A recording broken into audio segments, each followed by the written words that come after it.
दिल्ली के लोकसभा चुनाव में कुछ ही दिनों का वक्त जो है वो बचा हुआ है।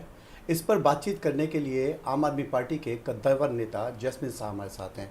सर, मेरा आपसे सवाल है कि दिल्ली को आप लोग सभाओं में कह रहे हैं कि दिल्ली को पूर्ण राज्य का दर्जा जो है वो आप देंगे, तो अब कैसे, क्या प्लान है सर इसके लिए?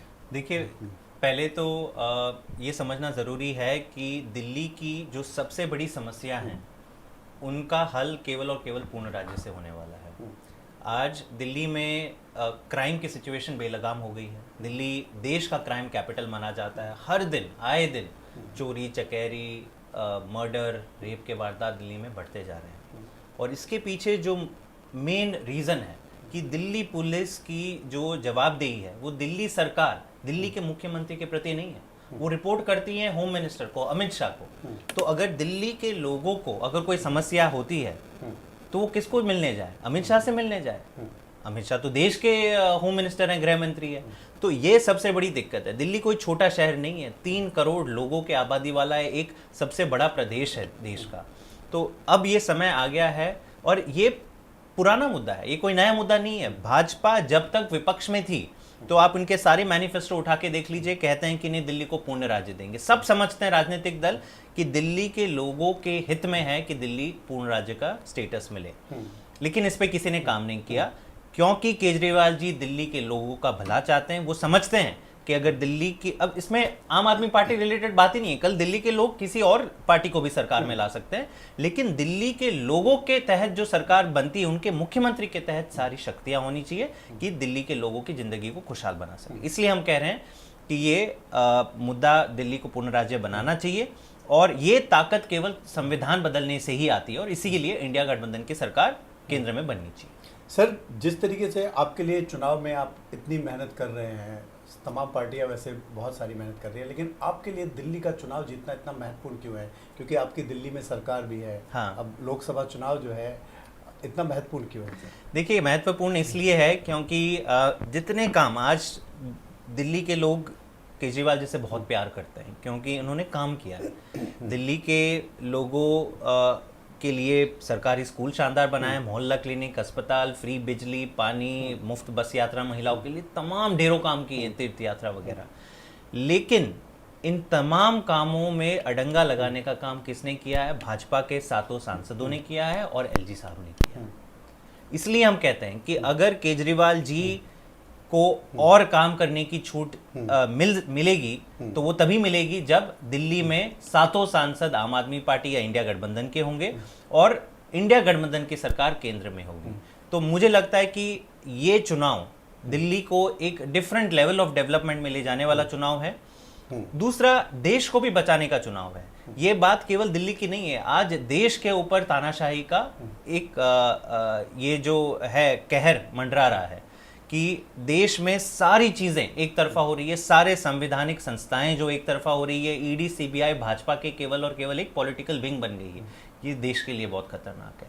अगर देश का संविधान नहीं बचेगा, देश का लोकतंत्र नहीं बचेगा, तो क्या आम आदमी पार्टी, क्या कांग्रेस, क्या बीजेपी। इसलिए हम लोगों से हाथ जोड़कर अपील करते हैं कि ये देश बचाने का चुनाव है और दिल्ली के लोगों के लिए खास करके अरविंद केजरीवाल जी को और शक्तिशाली करने का भी चुनाव। सर, दिल्ली के मुख्यमंत्री अरविंद केजरीवाल जो है इस समय जमानत पे रिहा है। सभा में बोल रहे हैं कि अगर जनता वोट देगी तो उनको जेल नहीं जाना पड़ेगा। सर, ये क्या प्लान है? क्योंकि वो तो जमानत पे है अभी। नहीं, बिल्कुल जमानत पे है, लेकिन ये हमें समझना होगा कि वो जेल में क्यों गए।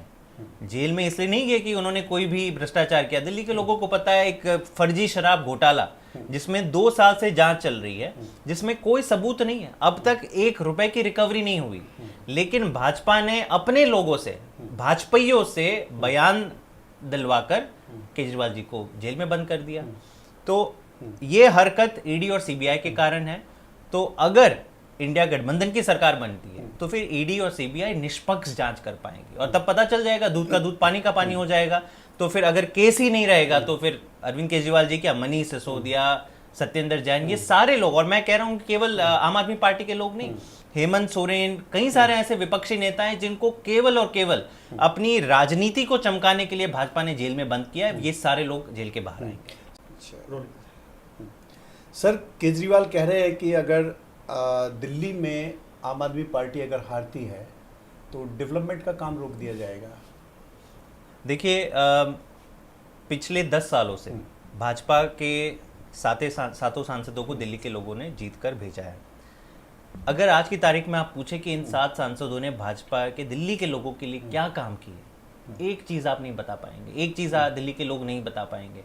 ना कोई स्कूल बनाया, ना कोई क्लिनिक बनाया, सड़क नालियाँ, कुछ नहीं। इनफैक्ट जो MP लैड स्कीम होती है, जिसके तहत हर सांसद को बहुत करोड़ों रुपए मिलते हैं अपने कॉन्स्टिट्यूंसी में खर्च करने के लिए, पता चला कि उस पे भी उन्होंने 2/3 पैसा तो बर्बाद कर दिया, खर्च ही नहीं किया। बोला कि नहीं, काम करने की कोई जरूरत नहीं है, ऐशो आराम करो, MP बनवाएं। लेकिन एक काम जिसकी मैं जरूर क्रेडिट दूंगा भाजपा के सांसदों को और LG साहब को, जो उन्होंने किया है, वो है केजरीवाल जी के काम रोकने का काम। जल बोर्ड का 800 करोड़ से ज्यादा बजट जो दिल्ली सरकार की एजेंसी है, दिल्ली सरकार ने बजट में रखा था, वो LG साहब ने रोक दिया, कह कि नहीं, मैं नहीं खर्च करने दूंगा आपको, दिल्ली के लोगों के लिए इतना काम करना हमें मंजूर नहीं है। यहाँ तक कि महिलाओं की फ्री बस यात्रा, फ्री बिजली की व्यवस्था, मोहल्ला क्लिनिक की दवाइयाँ तक रोकने का काम भाजपा के सांसदों और LG साहब ने किया है।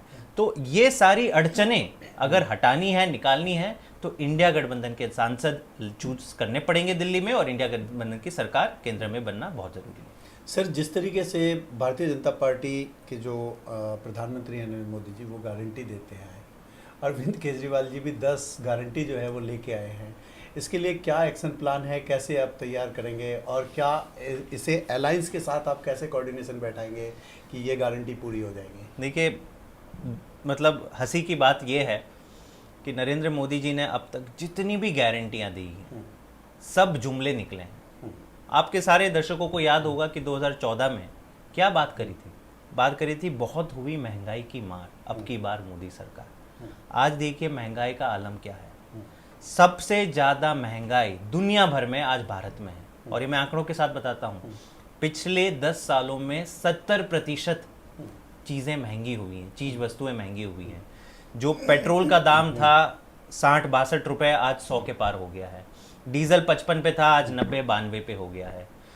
LPG देखिए 400 रुपए का दाम था, दुनिया भर में सबसे ज़्यादा महंगा LPG आज भारत में मिलता है। 1200 से ज़्यादा दाम बढ़ गए थे, अब चुनाव के लिए बस उन्होंने कुछ 100-200 रुपए की छूट दे दी है।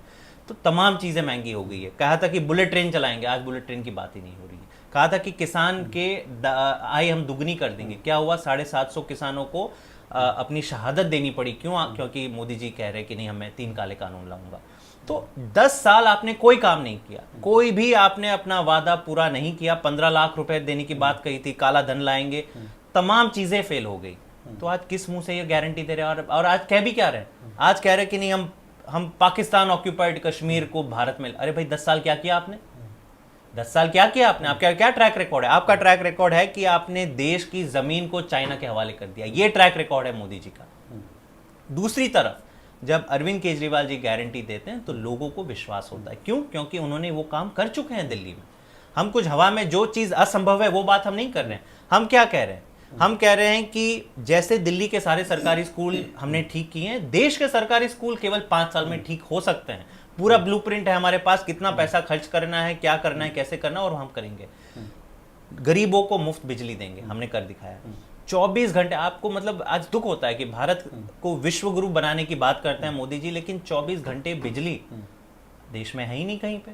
बड़े बड़े लंबे कट लगते हैं। अभी गर्मी का माहौल है, आप देखिए यूपी में देखिए, राजस्थान में देखिए, हरियाणा में देखिए, लंबे लंबे 6-6, 8-8 घंटे के पावर कट लग रहे हैं। तो ऐसे बनेगा भारत विश्व गुरु? 24 घंटे बिजली केजरीवाल जी ने दिल्ली में वो व्यवस्था करी है। तो ये सारे काम हम जानते हैं, हम कर चुके हैं, और हम अब ये विजन देश को देंगे। सर, अलायंस के साथ इसे कैसे तालमेल बैठाएंगे सर? नहीं, बिल्कुल करेंगे। देखिए, जो हमारा विजन है, अलायंस का भी विजन वही है। ये सारी चीजें एक न एक क्योंकि आज हम अलायंस का हिस्सा है, तभी हम ये बात कर पाते हैं। अगर आम आदमी पार्टी अलायंस से अलग होती तो आम आदमी पार्टी छोटी पार्टी है, लेकिन आज आम आदमी पार्टी और केजरीवाल जी इंडिया अलायंस का एक अहम हिस्सा है। और एक भी अलायंस पार्टनर इसे डिसएग्री नहीं करता कि सरकारी स्कूल पूरे देश में शानदार होने चाहिए, प्राइवेट से बेटर होने चाहिए, मुफ्त बिजली मिलनी चाहिए, स्वास्थ्य पे काम करना चाहिए। चीन ने जो जमीन हमारी हड़पी है उसको हम वापस लेना चाहिए। अग्निवीर स्कीम को खत्म करना चाहिए। तो ये सारे अलायंस, पूरा इंडिया गठबंधन इसके साथ है और हमारी ये गारंटी है। केजरीवाल जी एक बार गारंटी दे देते हैं तो पीछे नहीं हटते। दिल्ली के लोग जानते हैं, देश के लोग जानते हैं। सर, दिल्ली में जो कानून व्यवस्था है वो भारतीय जनता पार्टी के पास है और सरकार आपकी है, तो लॉ एंड ऑर्डर की स्थिति पे आप क्या कहेंगे? देखिए, ये बहुत ही अहम सवाल आपने पूछा, क्योंकि कई बार क्या होता है कि जब देश के चुनाव होते हैं, सांसद चूज करने के चुनाव होते हैं, तो हम चर्चा कर बैठते हैं राज्य सरकार की या कॉरपोरेशन की। दिल्ली में कानून व्यवस्था का काम केंद्र सरकार का है, क्योंकि आज की तारीख में दिल्ली पूर्ण राज्य नहीं है। पहला तो हमारा मकसद है कि दिल्ली को पूर्ण राज्य बनाएंगे तो ऑटोमेटिकली दिल्ली सरकार और मुख्यमंत्री के अंदर सारी चीजें आएगी, जवाबदेही बेहतर होगी। लेकिन अगर हम 7 सांसद भी जिताते हैं दिल्ली में इंडिया गठबंधन के, तो वो जरूर इस लॉ एंड ऑर्डर व्यवस्था पे एलजी साहब से मिलके और केंद्र सरकार से मिलके बहुत अच्छा काम करा सकते हैं। आप खुद सोचिए कि 10 साल में लॉ एंड ऑर्डर की जो व्यवस्था है वो बद से बदतर हुई है।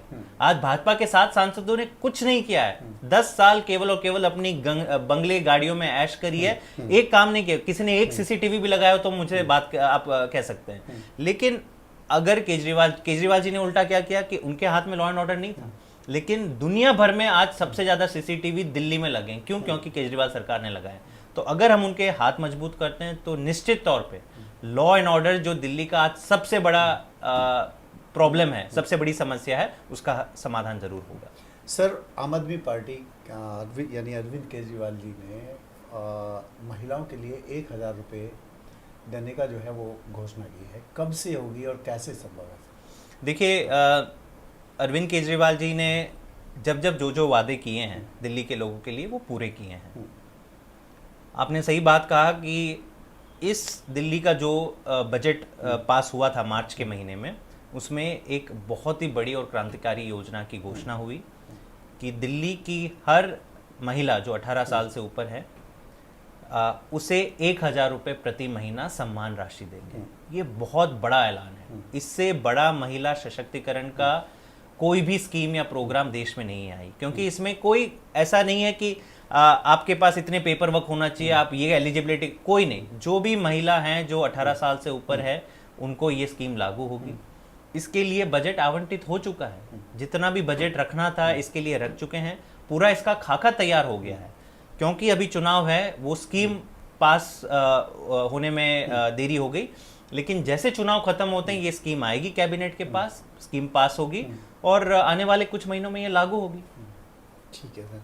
अच्छा सर, आप अपनी सभा में बोल रहे हैं कि बीजेपी की जो वॉशिंग मशीन है उसको तोड़ देंगे, इसका क्या मतलब है सर? देखिए, अब तो देश की जनता जान चुकी है कि जब वॉशिंग मशीन की बात होती है तो घर की वॉशिंग मशीन से पहले बीजेपी की वॉशिंग मशीन का चेहरा आता है, जिसमें मोदी वॉशिंग पाउडर जाता है, निरमा वॉशिंग पाउडर नहीं जाता है। तो ये एक अद्भुत और दुखद डेवलपमेंट है कि पिछले 10 सालों में सबसे बड़ा काम जो मोदी जी ने किया है कि एक वॉशिंग मशीन का आविष्कार किया है, जिसमें देश के सारे भ्रष्ट नेता, जब मोदी जी पहले जब कहते थे 2015 में कि देश में किसी भ्रष्टाचारी को नहीं रहने दूंगा, तो लोगों ने बोला चलो इनको एक बार चूज करके देखते हैं। लेकिन मोदी जी तो ये कहते हुए अब घूम रहे कि किसी भ्रष्टाचारी को नहीं छोड़ूंगा, इन सबको भाजपा में शामिल करूंगा। तो आप देख लीजिए, हेमंत बिश्वा शर्मा पे अमित शाह ने आरोप लगाए थे, क्या हुआ? भाजपा में आया, सारे इनके पाप धुल गए, कोई ईडी सीबीआई का केस नहीं चला। नारायण राणे हैं, अजीत पवार हैं, प्रफुल्ल पटेल हैं, अभी नवीन जिंदल हैं। हर महीने ये लोग एक देश के सबसे भ्रष्टाचारी नेता को भाजपा में लाते हैं, वॉशिंग मशीन से साफ कर लेते हैं और फिर सारे इनके केस बंद हो जाते हैं। अब ये नहीं होगा। जब 4 जून को इंडिया गठबंधन की सरकार बनेगी तो किसी भी भ्रष्टाचारी को संरक्षण नहीं मिलेगा, चाहे वो जिस पार्टी में है, और पूरी स्वतंत्र तरीके से ईडी और सीबीआई अपना काम करेगी। सर, एक मुद्दा है जो अभी कुछ दिनों पहले, चुनाव से पहले बहुत तेजी से आया था, इलेक्टोरल बॉन्ड। जी, क्या ये चुनाव में मुद्दा है सर? इसका कुछ इम्पैक्ट आता दिखाई दे रहा है सर? देखिए, भाजपा ने बहुत कोशिश करी कि इलेक्टोरल बॉन्ड का मुद्दा पहले तो बाहर ही नहीं आए। आपके दर्शकों को भी ख्याल होगा कि सुप्रीम कोर्ट में जब ये मुद्दा गया तो एड़ी चोटी का जोर लगा दिया भाजपा ने कि ये डेटा बाहर ही नहीं आए। तो इलेक्टोरल बॉन्ड है क्या? इलेक्टोरल बॉन्ड क्या है कि ये एक हिसाब से वसूली है। आप जिन कंपनियों से आपको कॉन्ट्रैक्ट देने थे, सरकारी ठेके देने थे, उनको बोला कि नहीं, इलेक्टोरल बॉन्ड के जरिए गुप्त तरीके से आप भाजपा को चंदा दीजिए, हम आपको सरकारी टेंडर देंगे। दूसरी ऐसी श्रेणी में कंपनी है, इंडिविजुअल्स है जिन पे ईडी सीबीआई के केस लगते हैं और वो केस लगने के बाद वो भाजपा को पैसा देते हैं और उनको रिहाई मतलब बेल मिल जाती है। तो खुले आम गुंडागर्दी है, खुले आम रिश्वत लेने का काम है। और सुप्रीम कोर्ट ने जब लताड़ लगाई तब ये पूरा डेटा सार्वजनिक हुआ और पता चला कि ये आजाद भारत का सबसे बड़ा स्कैम है। 8,000 करोड़ का घोटाला है, जिसमें से सबसे ज्यादा पैसे लगभग 60-70% पैसे भाजपा को मिले हैं और ऐसे ऐसे लोगों से मिले हैं जो क्रिमिनल्स हैं, जो मनी लॉन्ड्रर्स हैं, जिन पे बड़े बड़े केस चल रहे हैं। तो निश्चित तौर पे मेरे ख्याल से भाजपा इस चीज को कम आंक रही है, लेकिन देश के लोग बेवकूफ नहीं है। देश के लोग जानते हैं कि जब भ्रष्टाचार पे बात करते हैं मोदी जी, तो आज उनको भी हंसी आती है कि किस मुंह से आप बात करते हो। एक तरफ आप वॉशिंग मशीन का इस्तेमाल करके भ्रष्ट नेताओं को अपनी पार्टी में शामिल करते हो, दूसरा आप इलेक्टोरल बॉन्ड के जरिए किन किन लोगों से आपने चंदा लिया है। तो इसका जवाब जरूर वोट के माध्यम से लोग देंगे। बिल्कुल जैस्मिन शाह जी, बहुत बहुत धन्यवाद आपका। कैमरा पर्सन विजय सिंह के साथ में मोहम्मद यूसुफ, न्यूज़ 24 दिल्ली।